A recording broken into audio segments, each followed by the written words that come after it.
Hello, my friends, and welcome back. Thank you very much for being with me again today. Big development, if indeed this is true. What is this? This is a title, a headline coming from the new Voice of Ukraine. And it seems like that the Americans maybe came to their senses. I'm not talking about Americans in general, about the guys, the elected officials, and their, how do you call it? Bureaucrats, who are very important, because bureaucrats, if they don't follow your directives, you can't achieve shit. So let me show you this title and discuss, after we read the article, discuss, is it really what's going on, or it's something more to it? Here, the new Voice of Ukraine. This is from April 5th, 2024, Friday. Biden and Sullivan halt push for Ukraine aid amid concerns of Russian nuclear threat. Do you think that's true? Do you think that's what's going to be? Or do you think these guys say that and allow the Republicans in the House to vote the aid? And then they say, well, we washed our hands. We didn't push for that. You pushed for that. Do you think this is an imbecilic election move? Campaign move? Do you think that's what it is? I don't rule that out as the first step. Now, if this is true, that these guys say, you know what, maybe we should not, and then the Republicans will say, yeah, man, the Republicans. First, I don't believe that's the way it is. I don't think that's Republicans and Democrats. I think it's the interests, and then they have their little horses. You know, like in a Kentucky Derby. I have my horse over there. Let's say I'm a Exxon Mobil or Mobile, and the other ones are, let's say, Raytheon, and we have our little horses over there, right? So I'm with the interest of the energy sector, and you are the interest of the arms manufacturing companies. We are on the same job, which is ripping everybody off and making a profit and have a good life and dictating what's going on around the world with our country's political weasels, politicians, with our media. Why our? Guess who's owning the media? Who are the guys that have a majority in, how do you call it, shares? And then the third one is use our military. To what? To push the country's agenda, which supposedly coincides with this interest. No, they don't coincide. Sometimes, but sometimes they don't. Most of the time, no.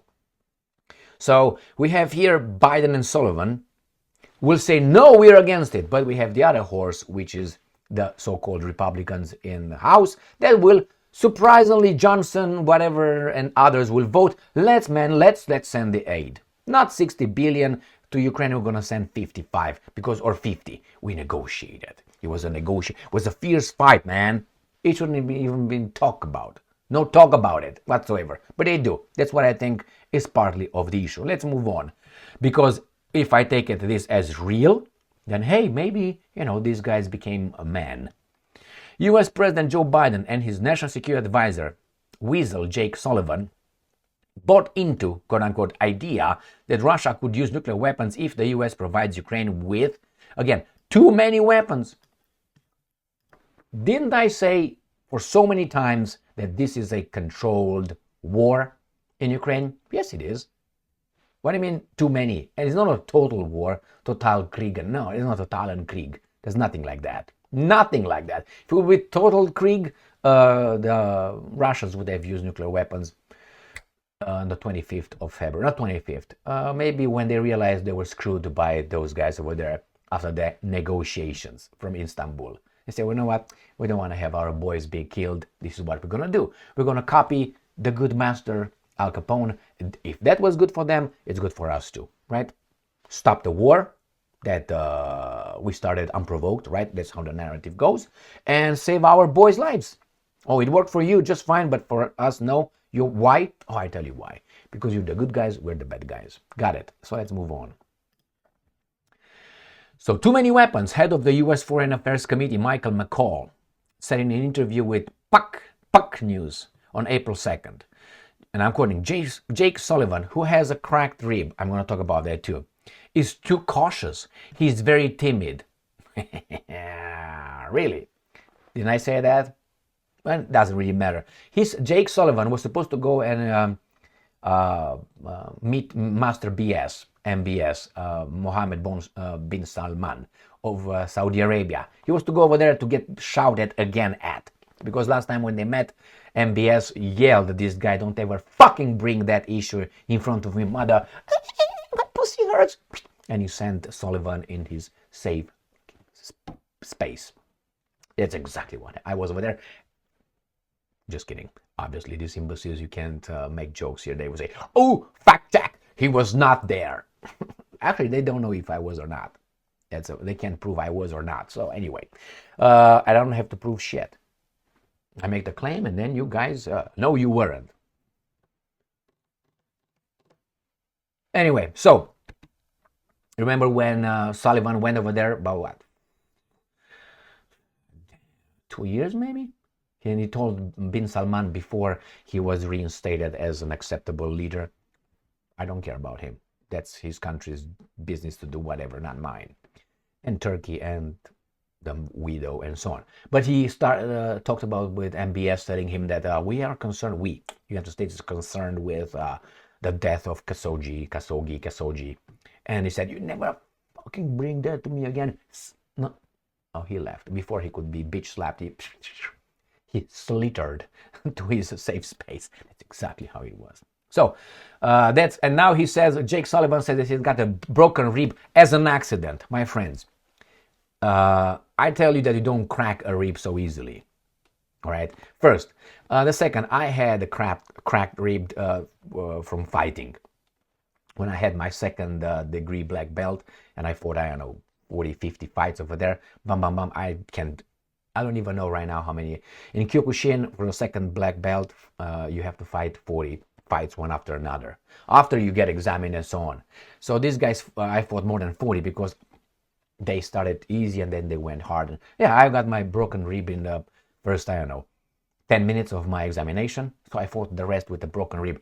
I know how it is. You can breathe like, you can, and you get punched and you block, you keep your hand over the, it was right here by the liver, by the way, the broken rib. And even if you hit it here through this, you couldn't even block it. It was, but through this, it was going through your shoulder right there. You can't do squat. You levitate.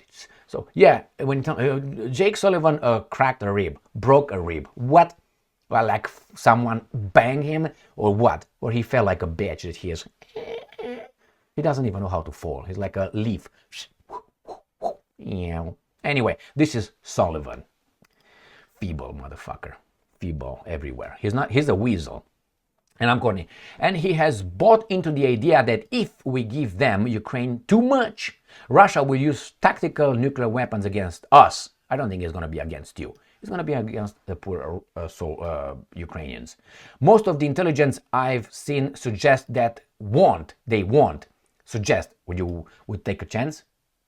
Well, let's say you take a chance. You take a chance with the Ukrainian families? Let's say it's your family. Would you take a chance? Definitely fucking no. But with other people, yeah, let's take a chance. Suggest that they won't. So that's not certain.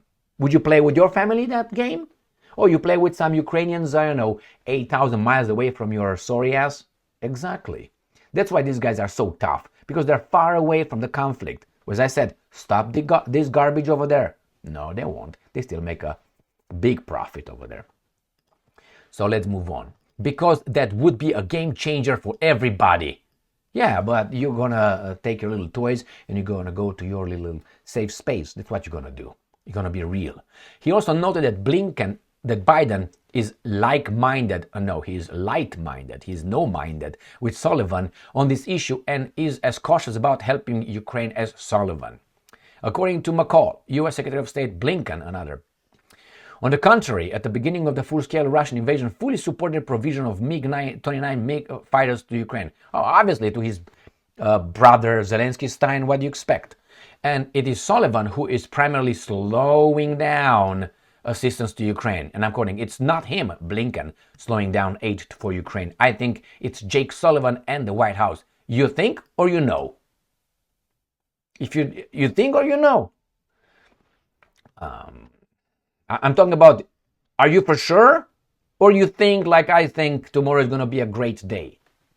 I think, why? It seems like, oh, look outside. This is a very timid reaction. I like Colin Powell's doctrine, like lying in front of the United Nations, motherfucker. We didn't forget that one. You're either in or you're out. Really? What if the Russians think the same way? They would have fucking bombed your ass a long time ago. Don't stop halfway. This guy talks from a very nice cushioned place. He's not involved. He's not there. We are giving Putin exactly what he wants. Like a war?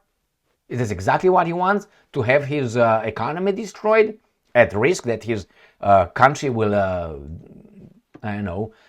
come and have a, how do you call it, spontaneous regime change? Is that what he wants? Or he wants Ukraine? What? Really? He wants Ukraine. I wonder who wants Ukraine more, Putin or Americans? The Russians want it, right? What about NATO? Was NATO creeping close to Russia, or was Russia creeping towards Western Europe? Oh, come on, man, let's don't stop being fully retard here. We are giving Putin exactly what he wants. No, I don't know. I think you're a liar or an imbecile. But hey, you're in charge of something, and that's dangerous. This is a stalemate. It's a war of attrition. It has been for some time. And he has more bodies to throw. No, you can borrow some Polish bodies, which you will do. Romanian bodies. Now Norway wants to be smacked. Finland wants to be smacked. The Baltic states definitely want to be smacked. I'm talking about I would call them traitors. Not the population. The population doesn't want to go to war. They know exactly what could happen. Click, click, click, boom, out. And there's going to be not Russia. It's going to be... Anyway. So here is this guy who thinks that we should go and do like Colin Powell. What exactly did Colin Powell do? Being an imbecile, saying with me or without me, yeah, or against me? Is that what you say? Imagine that the Russians or the Chinese would use the same thing. Do you know where we're going to go? Straight to a world war. Let's say the Russians say, guys, the first bullet you give to Ukraine, we're going to start a nuclear war. You're with us or against us? What do you think the Americans would have said? Do you think they will be bold? Or they say, well, I dare you do it. I dare you do it. We're going to smack you. And the guy, boom, and the guy, boom, boom, boom. Great. Colin Powell, right? Cheers. And Colin Powell, do not forget, he came in front of the United Nations and he lied. With those hand-drawn, these are the, Saddam Hussein's mobile, how do you call it, labs where he creates weapons of mass destruction. He lied. They all knew he lied. He lied. That's the Colin Powell you want? Now, don't get me wrong. I like, if Colin Powell would have said, guys, we don't care about any of you. Straight to their faces. We don't care about you. We're going to bomb that. We're going to get their oil. We're going to do what the fuck ever we want. We don't have to invent with our intelligence services that are liars as well. That's part of their job. Please, there were no weapons of mass destruction. Who says it was? The intelligence services. So stop. You should come and say, we do it nevertheless. Bye-bye. We don't have to waste our time and your time to show you those to intellectually insult you. That's what Colin Powell did. The general, Anyway. And again, we had Schwarzkopf. Desert Storm. Against whom exactly? 20 million people? Saddam Hussein with his rusty military? Really? I'm a great general. Being where exactly? How many thousands of miles from the war zone? Our generals used to be straight in front of their formations. Remember Napoleon, for instance? His generals were fighting over there. What's his name? That can't remember it. I just had a conversation with my cousin a few weeks ago. They picked up the flag and attacked. Picked up the French flag and he went the first one in line, and that's how they won. I can't remember where that was. Robotino. It's in Ukraine. I can't remember the particular war that Napoleon had to fight against these imbeciles. Yes, exactly. Picked up the flag and went in front of everybody else. So this is what used to be our generals. Let's take Alexander the Great. Where was he? In the back or in the front? And many, many others. Right now you got Colin Powell on this garbage being far away and they dictate. Things changed. But they're very courageous, yeah. All right, I have a problem with Colin Powell because I think he just played in the system real bad. There's no honor. That's not an honorable man who comes in front of the United Nations and he lies. So, okay, thank you. And he doesn't say, well, guys, thank you very much for being with me again today. Yeah, the Russian nuclear threat is there, and this is a controlled war. Unfortunately, you have people who will push, the extremes push and push and push, and until you smack them, they will keep pushing. And that's valid for all of us, not for the Americans, Russians, French, Romanians, Hungarians, and whomever. Stay strong, stay smart, look for the truth, and be just.